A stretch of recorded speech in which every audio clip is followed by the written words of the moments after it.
Bom dia, meus amigos, meus alunos.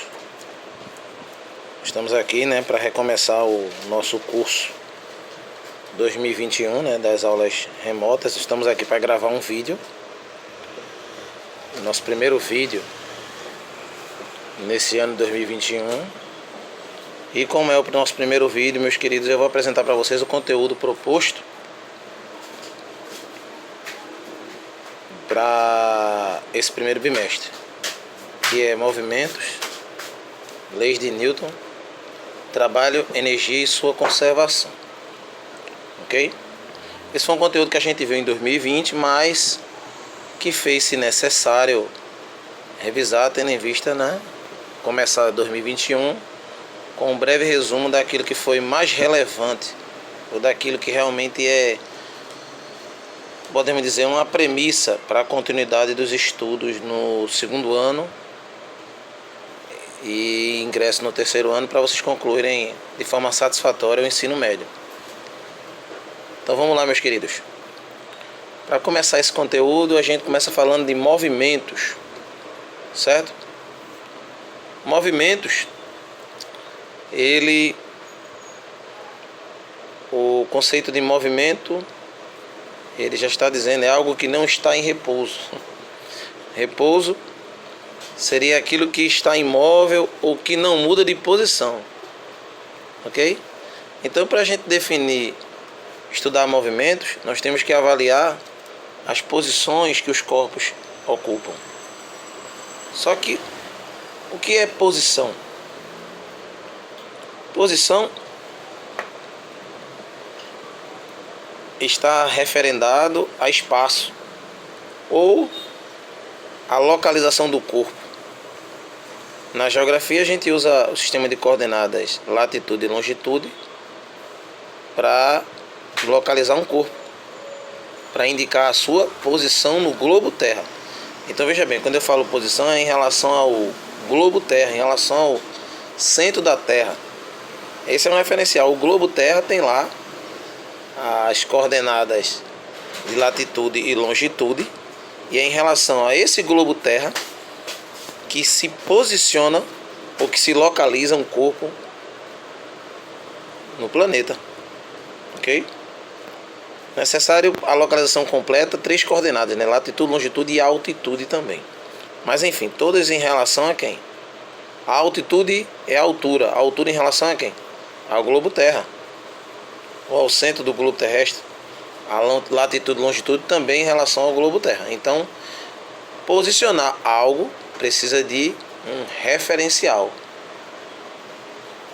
Latitude e longitude, o referencial é o globo terra, ou um sistema de coordenadas colocados sobre o centro do globo terra. Então, para a gente entender bem o conceito de posição, não só na questão da geografia, mas na questão de um modo geral, eu gostaria de colocar o seguinte exemplo, para isso. Eu desenhei uma sala quadrada, tá meio torto porque tu sabe, a coordenação do professor só Jesus. Mas enfim, aqui a porta, e vamos supor que o professor está localizado nesse pontinho preto aqui, encostado à parede. Ok? Mas se eu disser assim na sala, imagine que eu escolho um aluno para observar onde eu estou e peço aos outros que mantenham seus olhos fechados dentro de uma sala. Aí eu pergunto a esse aluno que está me vendo, que está com os olhos abertos, indique, certo? Diga algo que permita às pessoas da sala localizar o seu professor. Lembrando que os outros alunos estão de olhos fechados. Aí eu sou que digo, o professor está escorado na parede. Veja que essa informação, por si só, ela não é suficiente para localizar, para posicionar bem, ou para indicar uma posição de modo que as pessoas saibam onde eu estou. A sala tem 4 paredes e existe uma infinidade de locais para eu me escorar nessas paredes. Além de serem 4, em cada parede eu posso estar em N posições, em N pontos da parede. Então há uma gama gigante de possibilidades Então essas pessoas teriam dificuldade de olhos fechados de saber onde eu estou, né? Então quando ele diz assim, ó, aí eu digo, peço ao aluno, indique outra informação que possa ajudar, além de eu estar escorado na parede. Aí ele diz, o professor está a 5 metros da porta. Aí tudo muda. Porque o fato de eu estar escorado na parede e estar escorado numa parede a 5 metros da porta, os alunos que antes de fechar os olhos sabiam que a porta está nesse cantinho aqui, ó. Então, sabia a posição da porta. E sabe que eu estou escorado numa porta. Sabe que eu estou escorado na parede e conhece a posição da porta. Aí em relação à porta, e sabendo que a orientação é que está escorado na parede, então eu posso dizer o quê? Se eu souber a distância, estou a 4 metros da porta, admitindo que a porta seria a origem, seria a posição 0, então contando 4 metros, ali estaria o professor. Dessa forma, as pessoas de olhos fechados podem localizar. Então veja, foi necessário escolher o quê? Um ponto de referência, que é a porta, e escolher um eixo orientado, certo? Como no caso da latitude e longitude, o ponto de referência é o globo terra, ou o centro do globo terra, ou o globo terra em si, né? E o que? A linha traçada, né? No caso, o meridiano de Greenwich e a linha do Equador são o que? Os eixos orientados que em graus vão determinar, né, a latitude e a longitude para localizar o corpo. Então o eixo orientado aqui é simplesmente uma reta. Por que uma reta? Porque eu sabia que o professor estava escorado na parede. Então eu traço uma linha reta da porta, sabe, em cima da parede até onde está o professor. Então essa reta, esse eixo orientado indica o quê? E permite a localização do professor a 4 metros da porta. Porque se eu não dissesse que ele estava escorado na parede para garantir qual seria o eixo a orientar, nada impediria do professor estar aqui, se ele não tivesse escorado na parede, desde que ele estivesse a 4 metros da porta. E um número gigante de possibilidades para esses 4 metros existiria. O que para as pessoas de olhos fechados seria uma dificuldade imensa definir onde o professor está. Por isso, para que você entenda bem essa questão da posição, são necessárias 2 coisas: o ponto de referência e o eixo orientado. Aqui eu pus um desenho, ó, referencial para localizar corpos. Ponto de referência, a porta, lembra? E o eixo orientado, ali está o professor, do bonequinho que eu desenhei, e a parede onde está localizada a porta, né? À medida que eu digo que ele está escorado na parede onde está localizada a porta, eu tenho um eixo orientado, e a junção do ponto de referência mais eixo orientado me fornece o referencial. Referencial necessário para localizar os corpos. No caso lá da geografia, referencial necessário para localizar um objeto no espaço é o que? O ponto de referência, globo terra. Um ponto seria o que? O centro do globo terra, ok? E o que? Os eixos orientados, latitude e longitude, e o que? E a altitude. Como é que é um movimento? Seria um posicionamento em um único eixo orientado, que já me permitia localizar bem o objeto, que seria o que? A pessoa que está escorada na parede que localiza-se a porta. Então, dessa forma, eu já tenho o eixo orientado e o ponto de referência. Eles dois juntos dão origem ao que chamamos de referencial, tão importante para localizar os corpos. Então a posição depende do referencial. Como eu tinha colocado no outro desenho, cara não tivesse escorado na porta, se o professor não tivesse escorado na porta, teria infinitos eixos que eu poderia orientar e todos eles indicariam posições diferentes. Então as pessoas de olhos fechados teriam seríssima dificuldade de identificar o professor, principalmente se o professor ficar calado. Se ele estiver falando, tudo bem, né? Mas se ele ficar ali caladinho no canto, esperando que o único aluno que está enxergando oriente as pessoas, ele não conseguiria ter uma orientação bem feita se não tivesse ponto de referência. Ele escolheu a porta e o eixo orientado, o fato dele estar escorado na porta. Aí permitiu as pessoas perceberem mais ou menos onde o professor está, mesmo de olhos fechados. Okay? Então a posição depende do referencial, que é a composição desses dois sistemas, desses dois fatores, né? Ponto de referência e eixo orientado. Bom,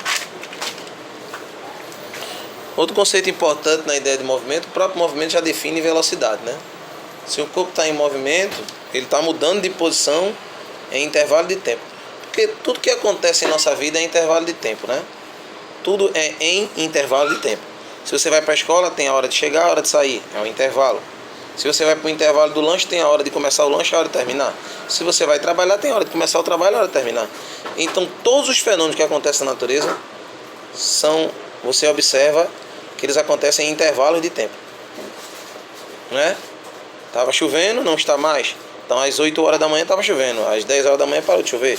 Então, nesse intervalo de 8 às 10, de 2 horas, esse intervalo de 2 horas caracteriza o período de chuva.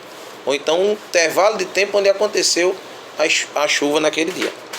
Então, as mudanças ocorrem em intervalo de tempos iguais se as mudanças ocorrerem em intervalo de tempos iguais, a velocidade ela é constante. Ok? A velocidade do movimento, né? Suponhamos que um atleta está correndo em uma pista de Cooper e ele executa 20 metros, ou vamos melhorar, 40 metros em 10 segundos. Se os próximos 40 metros ele também realizar em 10 segundos, então podemos dizer que ele está mantendo os intervalos iguais de tempo. Então a velocidade é constante. Se os próximos 40 metros não forem executados nos 10 segundos, então podemos dizer que ele não está com a velocidade constante. Ele está com a velocidade o quê? Que está variando, mudando. Ok? Então essa é a ideia. Velocidade é a mudança de posição em intervalo de tempo. Se esses intervalos de tempos forem iguais, a velocidade é constante. Caso contrário, não. Bom, um outro conceito importante, que são 3 conceitos importantes na ideia de movimento. Primeiro, a posição. Definir a posição através do eixo de sistema de coordenadas. Esse eixo orientado vai permitir também que você possa definir a velocidade. E agora, um outro conceito importante, são 3, né? Posição, velocidade, aceleração. Certo? Que acontece quando a mudança de posição ocorre em intervalos diferentes de tempo.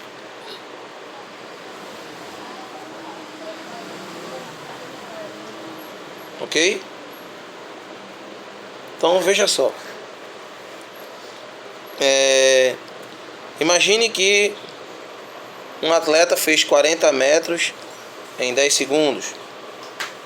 Os próximos 40 metros ele faz na metade desse tempo, 5 segundos. Significa dizer o quê? Ele está diminuindo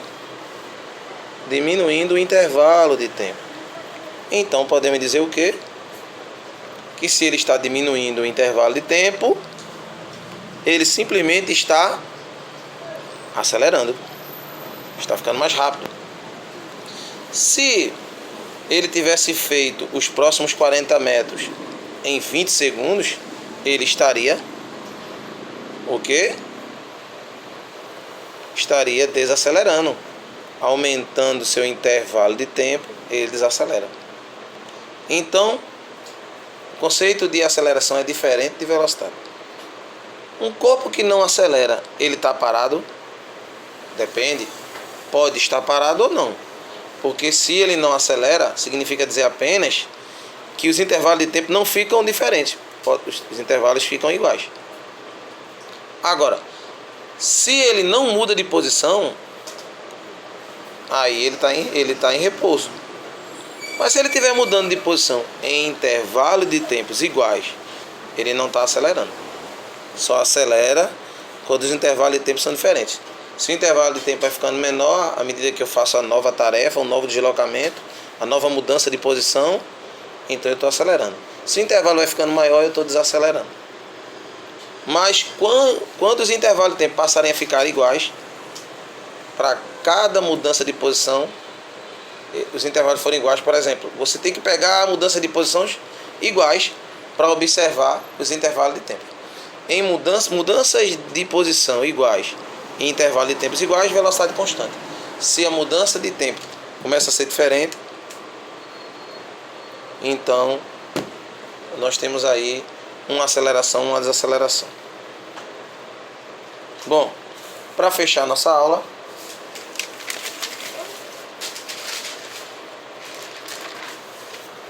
a mudança de posição, meus queridos, ela pode acontecer, né, com velocidade constante, quando acontece o quê? Mudanças de posições iguais em tempos iguais, com aceleração constante ou com mudança de direção curva, certo? Esse conceito de aceleração constante e mudança de direção curva eu vou discutir nas próximas aulas. Mas a mudança de posição, que é o que chamamos de movimento, ela pode acontecer com velocidade constante, com aceleração constante e com mudança de direção. Então a gente vai discutir isso, principalmente esses dois conceitos, nas próximas aulas. Um forte abraço a todos. É isso que a gente tem para essa primeira semana, certo? Fiquem com Deus, confiando em Jesus, com o Papai do Céu em nosso coração, e que logo logo a gente possa ter um presencial completo. Um forte abraço a todos. Assistam o vídeo e aguardem as próximas semanas.